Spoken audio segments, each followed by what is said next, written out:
Welcome to the fourth and final mini-lecture on macronutrient digestion and absorption. This final one is about fat. As in the previous lectures, my goal for you here is to be able to visualize what happens when we eat something that contains fat, going from here to here. The vast majority of the lipids in our diet are triacylglycerol, also just called fat or oil. But you should also know that there are small amounts of other lipids like phospholipids and cholesterol. Today we will only be focusing on the major lipid, the triacylglycerol. Here's an example of a triacylglycerol. As the name indicates, we have three fatty acyl chains. There are three different ones in this case, that are each attached to a 3-carbon glycerol, triacylglycerol. Now, the key to understanding fat, triacylglycerol, digestion, and transport is that triacylglycerols cannot cross membranes. They need to be hydrolyzed first, and the enzymes that hydrolyze them are called lipases. And the pancreatic lipase, the one that's important for digestion, hydrolyzes two of the fatty acids from the glycerol, so shown in the green and the blue, and leaves a monoacylglycerol, so one acyl chain, one fatty acid chain, attached to the glycerol, monoacylglycerol. Okay, so that's the important reaction that occurs in the digestion of lipids. So, question: what is the property of lipids that requires that their digestion and absorption and distribution throughout the body will be different from that of carbohydrates and proteins? We'll see, in fact, in a moment that there are many things that are different about the lipids. What is their unique property? The answer is that they're very hydrophobic. They fear water. They congregate amongst themselves, shunning water away. That makes the problem of their digestion and their transport quite a bit more complicated. And you'll see that there are several properties in this process that are quite different from what we saw for carbohydrates and proteins. In my cartoons of fat digestion, the triacylglycerols are shown in this cartoon fashion. In the stomach, the churning of the stomach breaks the fat globules into reasonable sized globules, but there's not a lot of chemical digestion that occurs at this point. These fat globules move into the small intestine where they interact with bile salts, shown as these green ovals here, which emulsify the fat globules, making them into smaller droplets that have a greater surface area to interact with digestive enzymes. The pancreas secretes lipase and the inactive procolipase. Trypsin cleaves and activates the procolipase. So now we have lipase and the active colipase, which together have the hydrolytic activity required to digest the triacylglycerols to the monoacylglycerol and the fatty acids, shown here, which in interacting with the bile salts, with the cholesterol that's present, with the fat-soluble vitamins, form what are called mixed micelles. And these mixed micelles can directly interact with the intestinal enterocytes and be absorbed through the membranes. This image shows a different view of the same process. It additionally shows what the structure of an example bile salt is. You can see it's made from cholesterol. And here we can see that the micelles are absorbed into the intestinal enterocytes, and inside the enterocytes, the monoacylglycerols are reattached to fatty acids to make triacylglycerols, and together these are packaged with proteins, with phospholipids, to make some very large lipoprotein particles called chylomicrons. And the chylomicrons are secreted from the intestinal enterocytes into the lymph. So these are shown now as these little green droplets, these little green lipoprotein particles that are secreted into the lymph, into the lacteals. Here is another view of a chylomicron. These are large triacyl-rich particles, so note the center is full of triacylglycerols. It's essentially a globule of oil.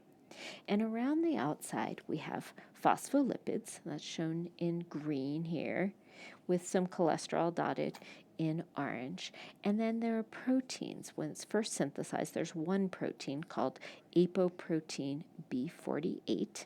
That's shown as the blue blob there. And together, these make up the chylomicron. These are synthesized by the intestinal enterocytes in the endoplasmic reticulum, then through the Golgi apparatus, and they're secreted into the lymph. Okay, question for you. So look on the right side here. Which of these two vials of blood plasma comes from a person who has recently eaten a fatty meal? I think you can guess it's the one on the right. This cloudiness that we see in the plasma is caused by these large chylomicrons. So the name chylomicron comes from the fact that they're larger than a micron. And they're so large that they scatter light waves. You remember that visible light is somewhere around 400 to 600 nanometers in length, which is shorter than a micron. So visible light waves are scattered, making a solution that has full of chylomicrons look milky. So what happens to these chylomicrons that the intestinal enterocytes secreted into the lymph? Well, the lymph drains into the bloodstream at the left subclavian vein. Here, these chylomicrons interact with HDL particles, and HDL transfers some other proteins to the chylomicrons, making what's called a mature chylomicron with this full complement of proteins. These triacylglycerol-rich particles that also contain the fat-soluble vitamins travel through the body's capillaries and interact with a protein called lipoprotein lipase. It's an enzyme that actually sticks into the lumen of the capillaries so that it can interact with and hydrolyze the triacylglycerols from inside the chylomicrons, releasing fatty acids that can diffuse into the adjacent tissues to be stored or utilized in those tissues, and the glycerol, which is largely absorbed then by the liver. The liver can convert glycerol to glucose by gluconeogenesis. So once lipoprotein lipase has hydrolyzed most of the fatty acids from triacylglycerol, what's left is what's called a chylomicron remnant. And these remnants are then absorbed by the liver. Question: what clinical findings might you expect in a person who has a deficiency in lipoprotein lipase activity? Well, without this activity, there's nothing to process the chylomicrons. Therefore, in these people, they end up with high levels of chylomicrons in their blood, lots of triacylglycerols or triglycerides, extremely high levels of triglycerides in their blood anytime they eat a meal with fats in it. So let's compare what happens to the hydrophilic sugars and amino acids to the hydrophobic fats after digestion. So the sugars and amino acids are absorbed into the intestinal enterocytes and are released into the capillaries, which drain into the portal system and end up going right to the liver. So all sugars and amino acids, after absorption, first pass through the liver. That contrasts with the majority of fats. Most fats are made of long-chain fatty acids, and they're the ones that get packaged as chylomicrons and secreted into the lymph. And here the lymph is shown in the turquoise color. So the lymphatic system from the intestines drains into the thoracic duct, which drains into the left subclavian vein. Now, there are some medium-chain fatty acids which aren't quite as hydrophobic, and they are directly released into the bloodstream by the intestinal enterocytes. And the short-chain fatty acids are largely used by intestinal cells for their own energy needs. So what do you think would happen if someone had a malfunction of fat digestion, absorption, or transport? Answer: well, they would likely end up with steatorrhea, or excess fat in the stools, as well as loss of calories, loss of essential fatty acids, and loss of the fat-soluble vitamins.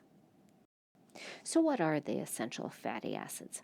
These are the ones that humans cannot synthesize and we have to get from our diet. We cannot synthesize fatty acids with double bonds near the omega end. The omega end is the one that's defined as being at the opposite end from the carboxylic acid. So here's an example of an omega-3 fatty acid, and it's omega-3 because the first double bond is 1, 2, 3, the third carbon. It's a double bond between the third and the fourth carbon. Omega-6 fatty acids are also essential in our diet, and these are ones where the first double bond from the omega end starts at carbon number 6. This particular fatty acid shown is an example of a 18 carbon long fatty acid with 3 double bonds, so it's a polyunsaturated fatty acid. It's an omega-3 because that first double bond is at the third carbon from the omega end, and all of the double bonds are in the cis, not the trans conformation. So now you practice with oleic acid. Oleic acid is a very common fatty acid both in our diets and as that we store in our fats. Okay. So this is another example of an 18 carbon fatty acid, but this one has 1 double bond. It's a monounsaturated fatty acid. It is again in the cis conformation and is an example of an omega-9 fatty acid. So carbon number 9 right here. All right. If it were a trans fatty acid, the structure would look more like this. It would actually have a structure more similar to a saturated fatty acid. So we need to be able to get omega-3 and omega-6 fatty acids from our diet. We have to be able to absorb these and get them distributed. Additionally, we have to be able to absorb the fat-soluble vitamins A, D, E, and K. And if the person has a problem with fat digestion or absorption, the absorption of these vitamins will also be inhibited. We've come to the end of this mini lecture. The following slides are simply a summary of all the points discussed. I hope you found this helpful.